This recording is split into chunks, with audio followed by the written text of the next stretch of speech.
Lieutenant John Blanchard stood up from the bench, straightened his army uniform, and carefully observed the crowd of people making their way through the Grand Central Station in New York. He was looking for a girl, a particular girl. This was a girl he had never seen before. He only knew her heart. And he knew that she would be waiting there with a rose, a beautiful red rose.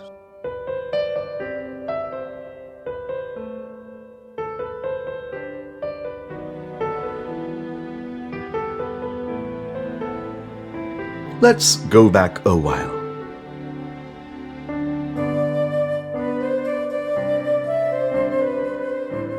Several months earlier, John Blanchard visited a large bookstore that had second-hand books.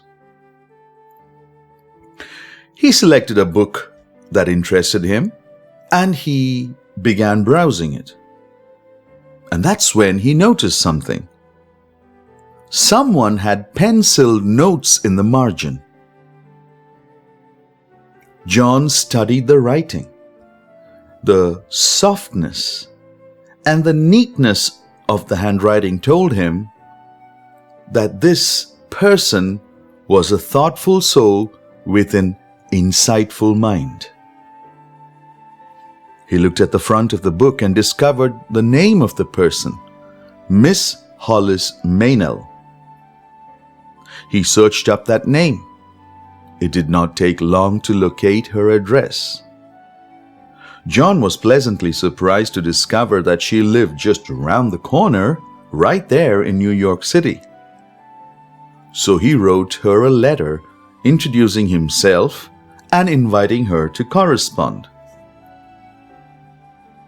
The next day, however, John had to travel by ship to Europe as he was a soldier in World War II. Nonetheless, they continued to write to each other for over a year and grew to know each other through their honest, open, and genuine correspondence. John fondly gazed at her writing, the same beautiful writing he saw in the book.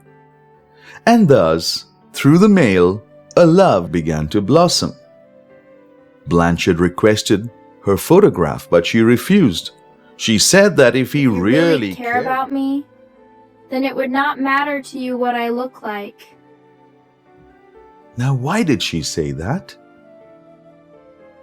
That line remained in John's mind. When the day finally came for him to return from Europe, they scheduled their first meeting.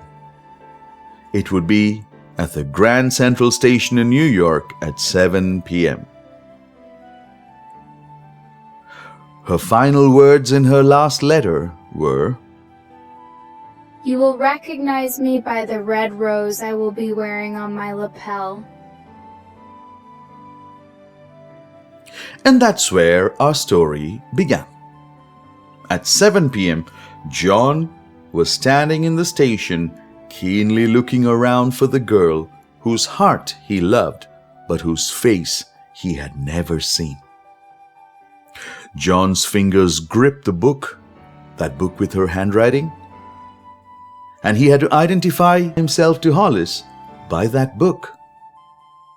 Now, by this time, crowds of people were walking about, parents and children all busy with their travel plans. Suddenly, John noticed a young woman. She appeared to be looking at him from a distance, and then she began to walk slowly towards him. His heart stopped at her beauty. Her figure was long and slim. Her blonde hair lay back in curls from her delicate ears. Her eyes were blue as flowers. Her lips and chin had a gentle firmness. She wore an attractive pale green suit. Everything about her was perfect. John's heart raced. He was excited and he started toward her, entirely forgetting to notice that she was not wearing a rose. As he approached her with a smile, she frowned at him. "Going my way, sailor?" she murmured and walked past him. John was stunned and confused, and only then realized she wasn't wearing the red rose. He felt embarrassed. Crestfallen and disappointed, he was about to sit down when suddenly he saw Hollis Maynell. She was standing a distance away, almost directly behind the girl. But Hollis was not at all what he expected. She was a woman well past 40. Her hair was turning gray and was tucked under an old worn hat. She was a plus size. Her swollen feet were thrust into low-heeled shoes. John was shocked at what he saw. For a moment, there was severe disappointment, and he turned and he looked at that young woman in the distance, the woman in the green suit who was walking away. He felt torn in his heart. Part of his heart wished that young, beautiful woman was Hollis, and he wanted to follow her. And yet, his heart's deeper love was for the woman in front of him, the one who had been writing to him, the one whom he had longed to see. If you really care about me, then it would not matter to you what I look like. She wasn't what he expected, and yet her pale, plump face was gentle, and her gray eyes had a warm and kindly twinkle. John tried to push away the other young, pretty woman from his mind. He did not want that momentary disappointment to spoil what he had. So he began to mentally prepare himself to meet Hollis Maynell. John looked at her again. Yes, she did not have physical beauty, but she had something precious, something much better than mere external attractiveness. She had given him a friendship for which he would be ever grateful. John squared his shoulders and saluted her as a soldier would, and then he held out the book to her and said, "I'm Lieutenant John Blanchard, and you must be Miss Maynell. I'm so glad you could come and meet me. May I take you to dinner?"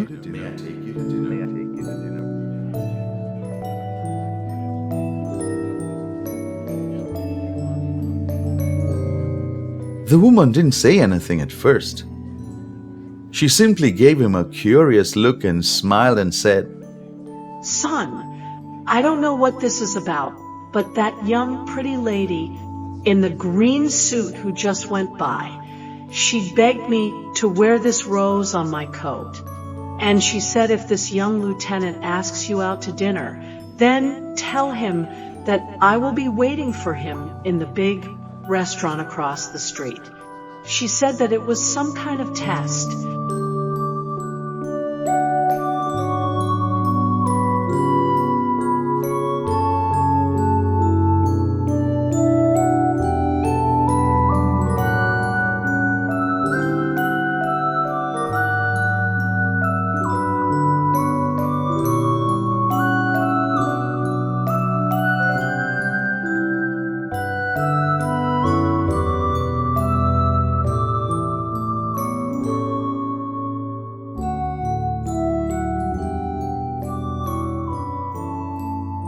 "And I saw the holy city, the new Jerusalem, coming down from God out of heaven, like a bride beautifully dressed for her husband."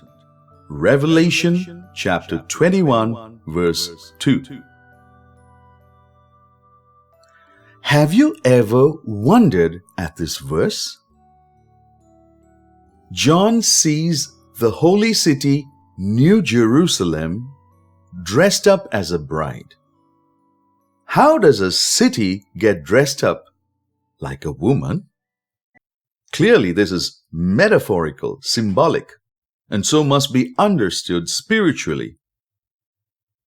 What John is seeing in a vision is the glorious New Testament church. She is being compared to a bride. Now, this is not unique. Paul does the same thing in Ephesians chapter 5, verse 31 and 32.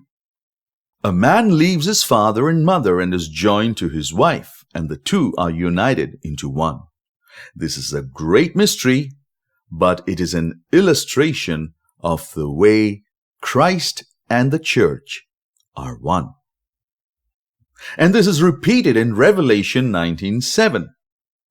Let us be glad and rejoice, and let us give honor to him, for the time has come for the wedding feast of the Lamb, and his bride has prepared herself. Now back to Revelation 21, verse 2. What do you think is the most important phrase in this verse? The holy city? Or the New Jerusalem? Or is it that it's coming down? Or is it that it looks like a bride? No. Look at the last three words. For her husband. Take out those three words and you will notice that it still makes sense. And I saw the holy city, the New Jerusalem, coming down from God out of heaven like a bride beautifully dressed. Anything wrong in that? No, it seems perfectly fine. So this verse could have simply stopped there. Instead, John adds the curious phrase, for her husband. And boom! Just like that, the meaning completely changes. How does it change? Let me illustrate. Suppose there is a woman, let's call her Amelia. Amelia's favorite colors are pink and blue. Now, you've known Amelia for many years and you've known her to always wear clothing of these colors, pink and blue. But Amelia's husband, Michael, loves green, various shades of green. Now, you begin to notice that Amelia is dressing more and more in pale green.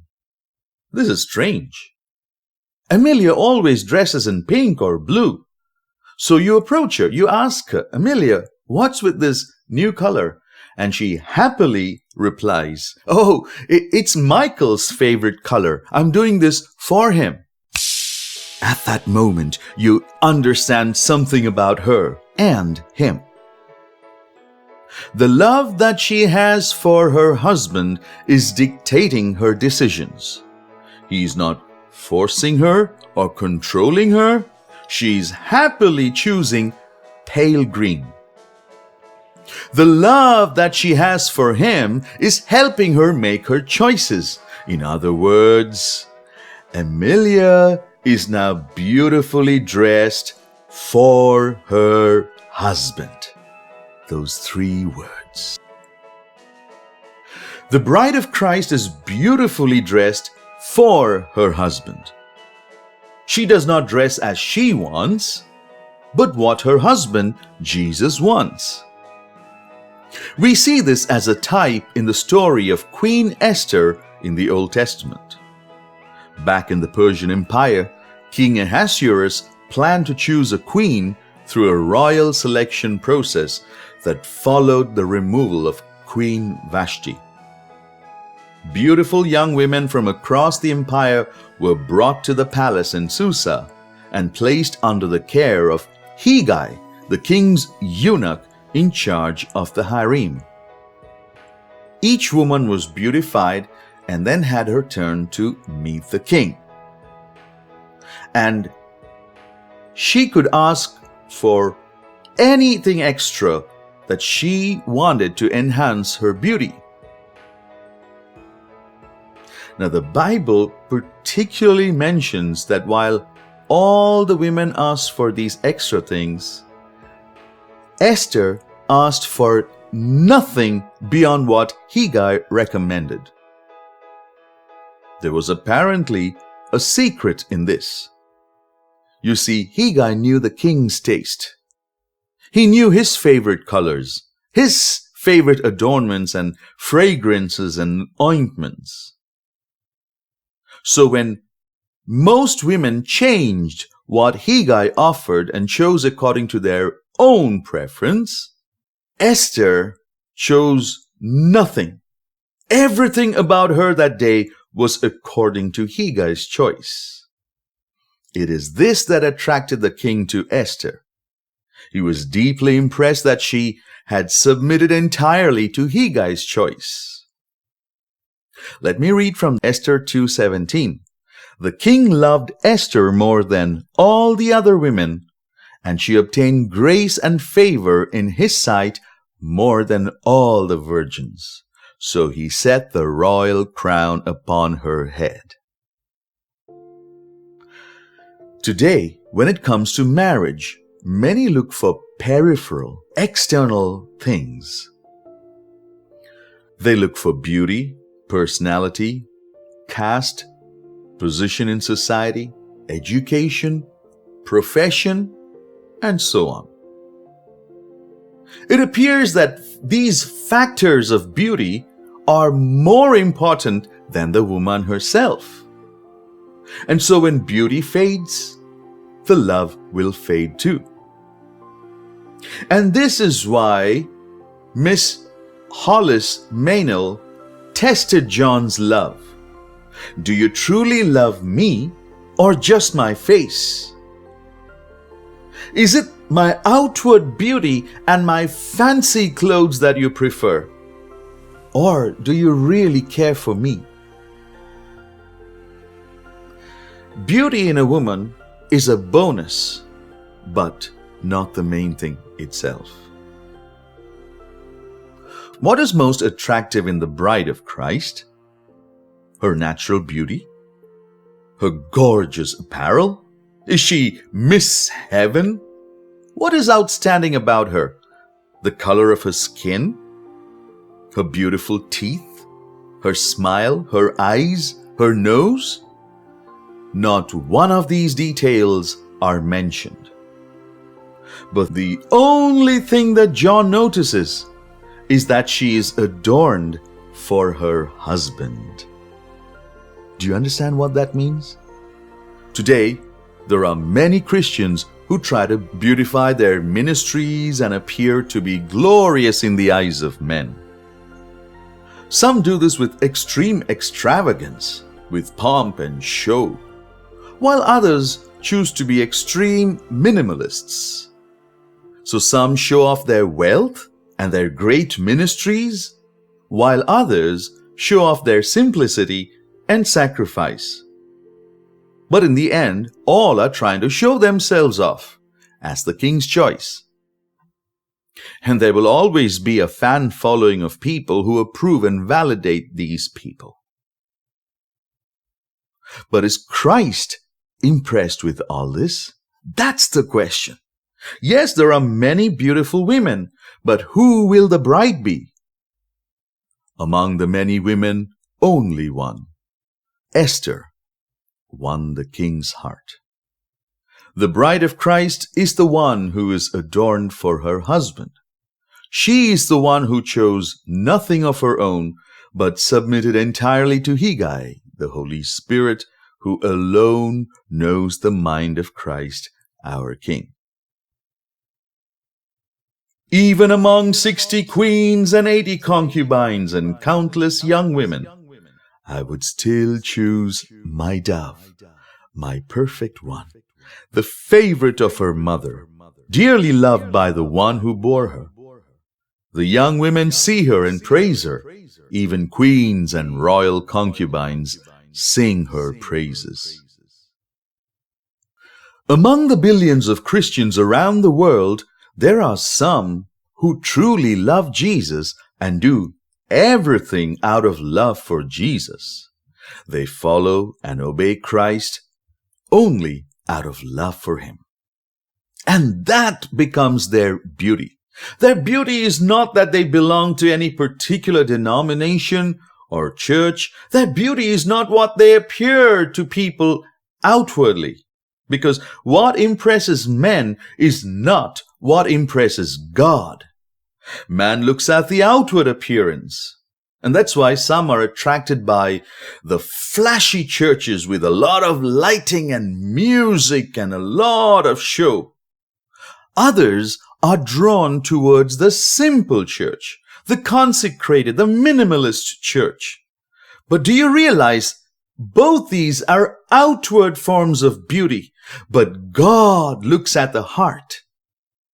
Are they doing what they're doing truly out of love? That is the test of love. When I first became a Christian, I was taught the importance of obedience. One of the first verses that I memorized as a Sunday school student was 1 Samuel chapter 15 verse 22. And the famous line there is, "Behold, to obey is better than sacrifice." Indeed, obedience to God is absolutely important for a Christian and even more for a servant of God. But what is this obedience? This obedience is qualified. It is obedience out of love alone. Now, wait. Before you conclude and convince yourself that you are already obedient out of love, please listen carefully to what I have to say. For most of my life, my understanding of obedience was flawed. It was wrong. I thought obedience meant we had to keep a whole bunch of rules. As long as we faithfully followed the rules about church attendance, about the dress code, about modesty, our outward conduct, about how we prayed, how long we prayed, and about how we submitted to those above us, and about how we paid our tithes, about how we read our Bibles and did our ministries. As long as we did all these things, we were fine. I did not know the difference between the Old and New Testament forms of obedience. And you know, everyone around me had the same flawed understanding. We understood that the more meticulously we kept these rules, strictly obeyed these rules, the more God would be pleased. And so, I set perfect obedience as my goal, and I began to seek to practice perfect obedience. As a church believer, I became very, very simple and modest in my dressing. I was very particular to avoid things, and I attended church almost 5 times a week. As a servant of God, when I was instructed to do something, I would make sure to do it perfectly. If I had to take a prayer at 6:30 p.m., I would watch the clock and wait for the second hand to touch 12 sharp. And then I would begin right on the dot. Do you know why? Because I was offering God my perfect obedience, hoping it would please Him, because I found that it was impressing people, so surely it would impress God. People were remarking about how obedient I was, and when I heard that, oh, that was so satisfying. It gave me a euphoric feeling, a high. It was like a drug. I was feeling the anointing as I experienced a rush of adrenaline because of the admiring glances of people. But let me tell you why this was all completely wrong. I wasn't doing anything out of love for my God. I was doing it purely in order to please God, to win His favor. Now, these two things are completely different. The first, that is obedience out of love for my God, is because I'm already in love for Him. And I know that I have won his heart. Listen to that message, 2 Women and a Door, preached probably a couple of years ago. One woman is doing it out of love, and the other is doing it trying to please God, hoping to win his love. And I was like that second woman. I was doing everything purely in order to win God's favor. This is business Christianity. What does business Christianity declare? Oh God, I have pleased you by my obedience. I have paid the price. Now I am expecting you to bless me. I have been serving you for so many years. Now I expect you to bless me. This is commercial Christianity, my friend. Utilitarian Christianity. Church became a place where we all obeyed God. And the best in this business of obedience would get blessed. Oh, God would bless us here and in heaven with the best place. And you know another thing? When you're in this competition, you become secretly happy when you notice that others are not as obedient as you are. Because it makes you feel that now you are the best. You are tops in your local community. This was my kind of obedience. This is called legalistic obedience. And let me tell you an ugly truth about legalistic obedience. It can be perfect before man, but it is vile and repulsive and of zero value before God. In fact, he is grieved with such obedience. Dear church, let us remember that even if our obedience is spotless before man and our purity blameless, it has value in God's eyes only when it is out of love for Him. And that is why our love will constantly be tested. This is the meaning of the bride being decorated for her husband.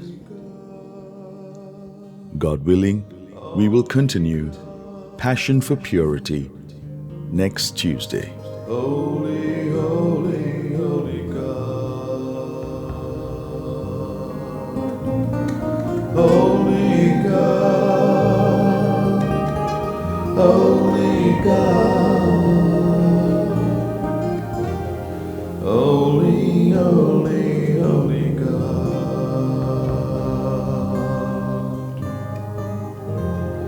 Holy, holy, holy God.